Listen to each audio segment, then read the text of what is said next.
नमस्कार, आप देख रहे हैं द न्यूज नाउ और देश और प्रदेश की खबरों के साथ मैं हूं बिंदिया। आइए नजर डालते हैं न्यूज आवर के अब तक की सुर्खियों पर। बीएसएफ ने मनाया 57वां स्थापना दिवस। प्रधानमंत्री, राष्ट्रपति और उपराज्यपाल ने जवानों के प्रयासों की सराहना। भारत में ओमिक्रॉन अलर्ट, उच्च जोखिम वाले देशों से लौटे 6 कोरोना संक्रमित पाए गए। पुलवामा में मुठभेड़, जैश ए मोहम्मद कमांडर और विदेशी विस्फोटक विशेषज्ञ मारा गया। और जम्मू कश्मीर में 5 दिसंबर से हो सकता है हिमपात। और अब समाचार विस्तार से।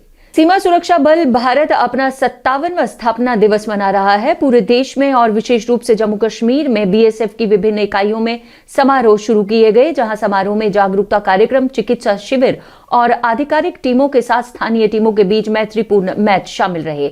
इस बीच राष्ट्रपति और प्रधानमंत्री ने बीएसएफ परिवार को बधाई देते हुए कहा कि बीएसएफ अपने साहस और पेशावराना अंदाज के लिए व्यापक रूप से सम्मानित है। यह बल भारत को सुरक्षित करने की दिशा में महत्वपूर्ण योगदान देता है और संकट और आपदाओं के समय में कई मानवीय प्रयासों में भी सबसे आगे रहता है। कोरोना के नए ओमिक्रॉन वेरिएंट के खतरे के बीच दक्षिण अफ्रीका समेत अन्य जोखिम वाले देशों से महाराष्ट्र पहुंचने वाले 6 यात्री कोरोना पॉजिटिव पाए गए हैं। इन सभी के सैंपल जीनोम सीक्वेंसिंग के लिए पुणे की लैब में भेज दिए गए हैं। संक्रमितों में मुंबई, कल्याण, डोंबिवली, मीरा बंदर और पुणे के लोग शामिल हैं। ये यात्री इन देशों से लौटे हैं जहां कोरोना को देखते हुए हाई रिस्क पाया गया है। संक्रमितों के सैंपल जीनोम सीक्वेंसिंग के लिए भेजे गए हैं और उसके संपर्क में आए हुए लोगों की तलाश जारी है। दक्षिण कश्मीर के पुलवामा जिले के कस्बियार इलाके में आज तड़के एक मुठभेड़ में जैश ए मोहम्मद का आतंकवादी मारा गया। आधिकारिक सूत्रों ने कहा कि जैश ए मोहम्मद का ये आतंकवादी था और कुछ आतंकवादियों की मौजूदगी के बारे में जब विशेष जानकारी समूह को मिली तो सुबह के कुछ घंटों के दौरान बलों ने कस्बियार के आसपास घेराबंदी की। रिपोर्ट के अनुसार बलों की एक संयुक्त टीम संदिग्ध स्थान की और बड़ी। छिपे हुए आतंकवादियों ने सुरक्षा बलों पर गोलीबारी शुरू कर दी, जिसकी जवाबी कार्रवाई में मुठभेड़ शुरू हो गई। मारे गए आतंकवादियों की पहचान जैश कमांडर यासिर परे और फुरकान के रूप में हुई है, जो विदेशी आतंकवादी है और विस्फोटक विशेषज्ञ बताया जा रहा है। जम्मू कश्मीर के उपराज्यपाल मनोज सिन्हा ने आज सीमा सुरक्षा बल के व्यक्तिगत और उनके परिवारों को बीएसएफ स्थापना दिवस की बधाई दी। बीएसएफ जवानों की निस्वार्थ सेवा की सराहना करते हुए उपराज्यपाल ने इसे प्रतिबद्धता और समर्पण की सराहना की, जिसके साथ बीएसएफ के जवान सभी बाधाओं का सामना करते हुए अपने कर्तव्यों को पूरा करते हैं। उन्होंने कहा कि मातृभूमि के लिए उनकी निस्वार्थ सेवा के लिए पूरा देश ऋणी महसूस करता है। वहीं बीएसएफ राजौरी ने आज 57वें स्थापना दिवस को मनाया और डीआईजी बीएसएफ ने पाकिस्तान की हर हरकत पर नजर होने की आश्वासन देते हुए कहा कि पाकिस्तान द्वारा ड्रोन के जरिए हथियारों और ड्रग्स भेजे जाने के हर प्रयास को सुरक्षा बलों ने, खासतौर पर बीएसएफ ने हर बार विफल किया है और आगे भी पाकिस्तान की ऐसी हरकतों पर लगाम लगाए रखेंगे। पूरा नेशनल लेवल पर एक इसकी गाइडलाइन बनाई गई है और क्योंकि ये किसी भी एक अलग ड्रोन एक ऐसी समस्या है जो अभी एक नया चैलेंज है हम सभी के लिए, और आईबी हो या एलओसी हो, हर जगह पर ड्रोन का खतरा जो है बना रहता है। ड्रोन के माध्यम से हथियार, मादक पदार्थों की तस्करी इत्यादि इनका इस्तेमाल किया जा सकता है और किया गया है। विगत समय में जो जम्मू के इलाके में हथियार पकड़े भी गए हैं और जो ड्रोन के द्वारा गिराए गए थे, और कुछ ड्रोन भी वहां पर पकड़े गए हैं। तो जो मैंने कहा कि नेशनल लेवल की जो ये गाइडलाइन बनी है, उस गाइडलाइन में पूरा इसका विस्तृत ब्यौरा दिया गया है कि कौन एजेंसीज इसके लिए किस किस तरीके से काम करेंगी और क्या उनका रिपोर्टिंग प्रोसीजर होगा और कहाँ कहाँ पर एंटी ड्रोन वाले अपने जो मेजर्स हैं या तरीके हैं अपनाए जाएंगे, वो सब अपनाए जा रहे हैं। बीएसएफ ने श्रीनगर में भी 57वां स्थापना दिवस धूमधाम से मनाया और यहां बीएसएफ के उच्च अधिकारियों समेत एफटीआर मुख्यालय, बीएसएफ के सभी तैनात व्यक्तियों के लिए सांस्कृतिक कार्यक्रम और बड़े खाने का आयोजन किया गया। हम सभी के लिए, बीएसएफ के लिए, बीएसएफ भी इस बात को सेलिब्रेट कर रही है। यहाँ इतने सारे टूरिस्ट आ रहे हैं, यहाँ के लोगों को रोजगार मिल रहा है। जो ये कश्मीर का जो अपनी एक खूबसूरत वादी है, इसकी जो ब्यूटी है वो पूरी दुनिया में प्रचारित हो रही है। पूरी दुनिया के लिए एक मैसेज है कि कश्मीर सेफ डेस्टिनेशन है। आप आइए, आप यहाँ घूमिए, आप इसका आनंद लीजिए, यहाँ के लोगों को रोज़गार मिले। और यहाँ का युवा आप देखें, मैं तो सेंट्रल इंडिया से आता हूँ, मध्य प्रदेश काडर का हूँ, उत्तर प्रदेश का रहने वाला हूँ। वहाँ रह कर के जब यहाँ का कोई युवक या युवती, यहाँ की कोई बेटी सिविल सर्विस टॉप करती है, वहाँ के लोग खुशी मनाते हैं कि कश्मीर की बेटी ने IAS टॉप किया। ये बड़े गर्व की बात है। कश्मीर से कन्याकुमारी तक भारत एक और अखंड है, और BSF इस बात के लिए प्राइड फील करती है कि हमने नेशंस की सिक्योरिटी में, राष्ट्र की सुरक्षा में BSF ने एक बहुत अहम योगदान दिया है। उसी बात को सेलिब्रेट करने के लिए आपने देखा कितना बेहतर तरीके से आज ये रेजिंग डे सेलिब्रेट किया जा रहा है। Blind cycling expedition team Ajay 7,500 kilometre की दूरी तय करते हुए पूरे देश का चक्कर लगाने के लिए निकले हैं। साइकिलिस्ट आज जम्मू पहुंचे। 15 लोगों की ये टीम रोड सेफ्टी की जागरूकता के लिए श्रीनगर, मुंबई, जम्मू, कन्याकुमारी होते हुए मुंबई लौटेंगे और इस साइकिल एक्सपीडिशन के माध्यम से देश के राष्ट्रीय राजमार्गों की खोज भी शामिल है। मेरे साथ तकरीबन मेरी 15 लोगों की टीम है, मेरे साइड में ही खड़ी है। एंड हमारा जो इसके पीछे का कॉज लेके चल रहे हम जो वो यानी ऐसे कि रोड सेफ्टी के लिए हम लोग निकले हैं, क्योंकि आज भी रोड इतने सेफ़ नहीं है कि कोई बेखौफ होकर साइकिल चलाए या गाड़ियाँ चलाए।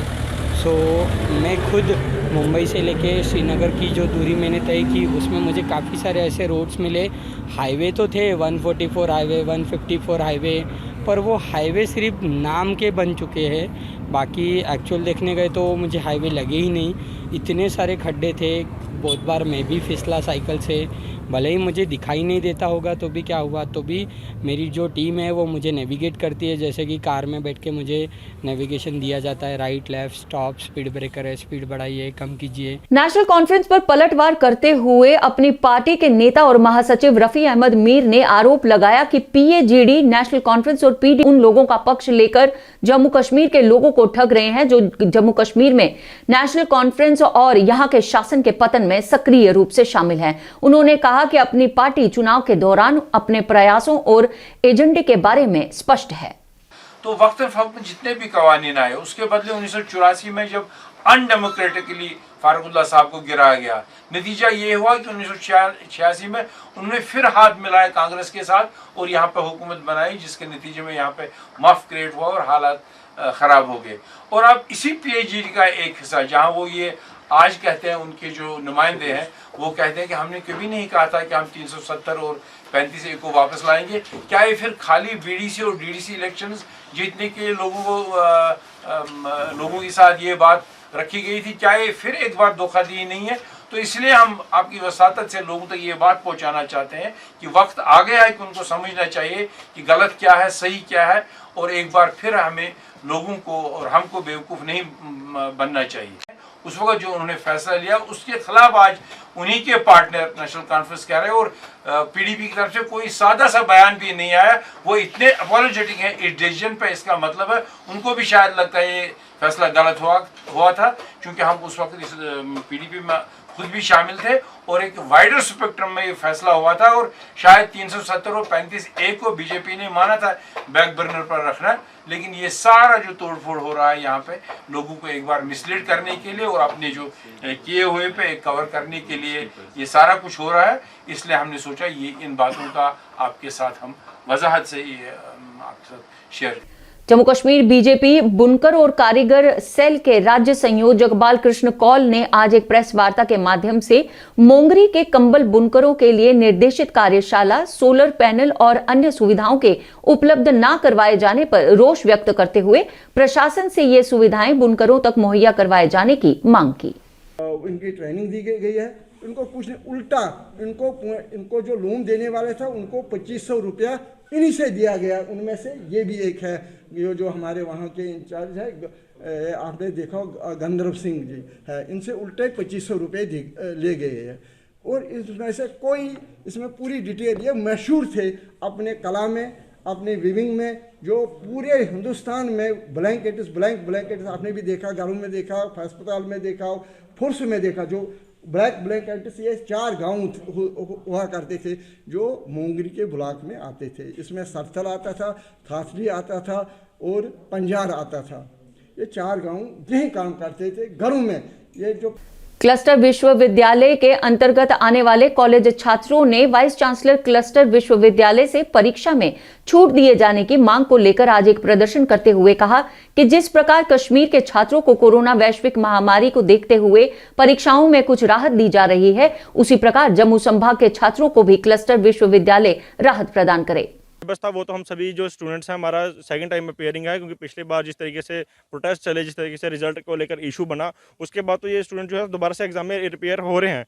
वो बात तो हमारा सिलेबस तो पूरा कंप्लीट है। हमारा सिर्फ ये कहना है कि जिस तरीके से सभी यूनिवर्सिटीज़ अपने विद्यार्थियों को कोविड के ध्यान में रहते हुए रिलैक्सेशन किसी ना किसी मोड में प्रोवाइड कर रही है, वैसे ही जम्मू की क्लस्टर यूनिवर्सिटी को भी एक माइनर लेवल से ही कोई स्टेप उठाकर विद्यार्थियों को फेवर में लेते हुए एक ऐसा स्टेप माइनर सा ही बेशक क्यों ना उठाए जिससे कि 5 से 10% ही विद्यार्थियों को रिलैक्सेशन मिले। परंतु जम्मू कश्मीर के कई इलाकों में बढ़ती ठंड के चलते नवीनतम मौसम पूर्वानुमान के मुताबिक 5 दिसंबर से बर्फबारी की आशंका जताई जा रही है।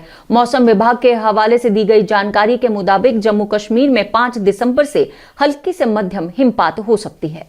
बारिश और जम्मू के रीजन में मैदानी इलाकों में दरमियान दर्जे की बारिश पड़ने का इम्कान है। इसी तरह बिल्कुल 4 और 5 के दरमियान एक वेस्टर्न डिस्टर्बेंस की वजह से 5 और 6 के दरमियान 5 तारीख को कश्मीर के पूरा मैदानी इलाकों में 1 से लेकर 2 इंच तक बर्फ़ गिरने का इम्कान है और पहाड़ी इलाकों में 5 से लेकर 6 इंच तक बर्फ़ गिरने का इम्कान है, लेकिन कोई हैवी स्नोफॉल का कोई वेस्टर्न पेशन गोई नहीं है। युवा राजपूत सभा ने आज राजन सिंह के नेतृत्व में एक बैठक की, जिसमें 23 सितंबर को छुट्टी की मांग को लेकर के 10 सितंबर से शुरू होने वाले अनिश्चितकालीन धरना पर चर्चा करने के लिए चर्चा की गई।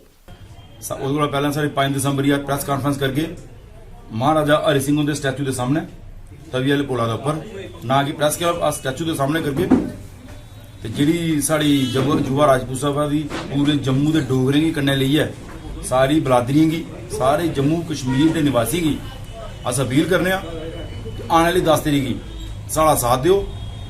असें ते युवा राजपूत सभा ने बैठना है। सारी बरादरी आखने कि तुस भी अपनी अपनी जगह का। जम्मू संभाग में पीडीएल टीडीएल की सीनियरिटी लिस्ट और कर्मचारियों को स्थायी करने की 4,950 पीडीडी कर्मियों की सूची पर अभी तक कोई कार्रवाई न होने पर प्रदर्शन करते हुए सड़कों पर उतरकर उग्र प्रदर्शन करने की चेतावनी देते हुए इन कर्मचारियों ने कहा कि इस दौरान किसी अप्रिय घटना होने की जिम्मेदारी प्रशासन की होगी। देखिए, हमारी स्ट्राइक जब तक ये मुद्दे हमारे हल नहीं हुए, हम ये बताना चाहते हैं कि हमें मजबूर ना किया जाए। अगर हमारे ये मसले जो है अगर इन्होंने शार्ट आउट नहीं किए तो हम आने वाले टाइमों में अपने परिवार और बच्चे लेकर रोड पे निकलेंगे। उसका जिम्मेवारी सरकार की है। हमारी पीडीएल टीडीएल की जो सीनियरिटी लिस्ट है वो अगर सेक्रेट में जैसे कश्मीर में भेजी गई, अगर ऐसे नहीं भेजी तो हम कभी बर्दाश्त नहीं करेंगे और जम्मू के जो हालात खराब होंगे उसके हमारे चीफ इंजीनियर, मैनेजिंग डायरेक्टर और हमारा एलजी साहब होंगे, उसका जिम्मेवार हम नहीं होंगे। Multiple action research group RS Pura की तरफ से नेहरू युवा केंद्र जम्मू के सहयोग के साथ गांवसलैंड के 1 दिवसीय जागरूकता कैंप का आयोजन कर लोगों को बारिश के पानी को उपयोग में लाने के बारे में जागरूक किया गया। मार्ग के प्रधान चंद्रभूषण की अध्यक्षता में आयोजित 1 दिवसीय जागरूकता कैंप के दौरान नेहरू युवा केंद्र के डिप्टी डायरेक्टर निसार अहमद मुख्य अतिथि के रूप में उपस्थित रहे। नल को स्टेप को बंद नहीं करता है। कहीं वाटर में देखा गया कि लीकेज बहुत होती है। तो अगर एक एक बूंद, हर व्यक्ति अगर एक एक बूंद, 130 करोड़ हमारी जनसंख्या, हमारी आबादी है, पॉपुलेशन है, तो उसमें हम बिलियंस के हिसाब से इन बिलियंस, इन ट्रिलियंस, बिलियंस हम वाटर जो है, वाटर जो है हम उसको सेव कर सकते हैं। और आने वाली जनरेशन के लिए हम यही मैसेज देते हैं कि जहाँ से जितना भी हो सके वाटर का जो। जम्मू के सीमावर्ती इलाके में पिछले कई दिनों से मवेशियों की चोरी की घटनाएं सामने आ रही हैं। स्थानीय लोगों का कहना है कि अरनिया में 1 हफ्ते से ये दूसरी बार मवेशी चोरी हुई है। पुलिस पर लापरवाही का आरोप लगाते हुए उन्होंने कहा कि इन चोरियों की खबर होने के बावजूद भी पुलिस कोई कारगर कदम उठाने में असमर्थ है। पुलिस पर गुस्साए ग्रामीणों ने पुलिस की सुस्त कार्यप्रणाली पर सवाल उठाते हुए कहा कि यदि पुलिस कुछ नहीं कर सकती है तो ग्रामीणों को भी हथियार मुहैया करवाए जाएं ताकि वह अपनी और अपने मवेशियों की रक्षा करने में समर्थ हो। हम जब गरीब बंदे हैं, सारे डेरे को हम डेरे बेचारे साढ़े अरनीए लोग ना हैं। पहले मेरा एक झोटा खुलिया अज 4 साल पहले, ठीक है। कोने हम कारोबार नहीं कोई की, अं खुद गए उत्थों तक पैरे तुपन हैं, सानू पैरे निशान लभे मगर झोटा नहीं लभा। महाराज पुलिस अगे ये बेनती है कि सारे गरीब बंदे हम ध्यान करो जी। इसके साथ ही समाचारों का ये अंक समाप्त करने की हमें दीजिए अनुमति और आप देखते रहिए द न्यूज नाउ वेब और पढ़ते रहिए द न्यूज नाउ का दैनिक अखबार व ई प्रिंट पेपर। जय हिंद।